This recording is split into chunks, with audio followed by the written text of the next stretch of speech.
So folks, is the Object 477A too much for this game? Is it too overpowered or is it just right? That's what we are going to talk about today on this video. Don't forget to leave your comments below so I can see what your feelings are about this tank. We will just run some fun videos in the background and talk away about this beast of a tank. So let's get started and let's talk away.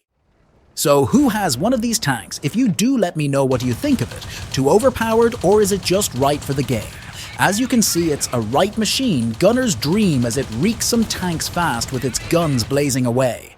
I myself find it to be a great beast on the battlefield. Of course, it has its one true down point, but all tanks within the game do need a weak point, or should I say a weakness. This tank, of course, has a major weakness, which I find makes it slightly more balanced within the game now. Of course, I'm talking about the fact its turret does not turn all the way round, so all people need to do is get behind it, and then it's screwed big time. But hey, let's not tell to many people about this, as I find it very funny to watch people fight these tanks head-on still. But let's stop talking about its weakness. Let's get some of the good points out of the way.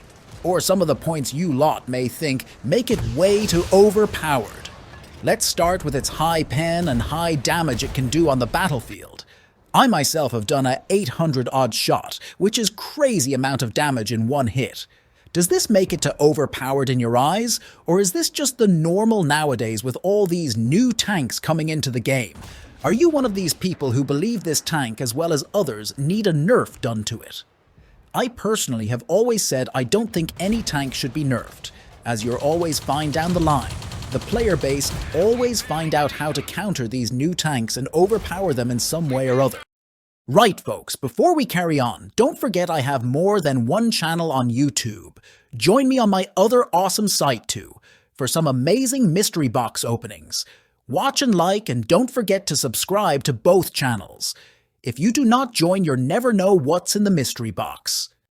Now that's out the way, let's move on to the last things we need to talk about with this tank. Of course, this video would not be complete if I did not mention its armor, which we all must know by now is flipping awesome more or less all round. It has super front and side armor, which seems to bounce everything that's thrown at it. Of course, we already know its armor from behind is not that great, as we have said that's its weak point. Please, if you come up against one of these from the front, hit it with high explosive shells as you'll do some damage and make them think twice about taking you on. So to sum this tank up, I would say it's a great asset to the game. But I need to know what you think. Should we have more like this or not? Well, hope you enjoy this video, but here we have a bonus clip from Indiana Jones in his Vanguard, doing an amazing kill from above, taking out a bigger TD. Well folks, that just leaves me to say goodbye for now. Please show me some support and like and share this video. Plus, don't forget to subscribe. Happy tanking folks. Catch you on the next video.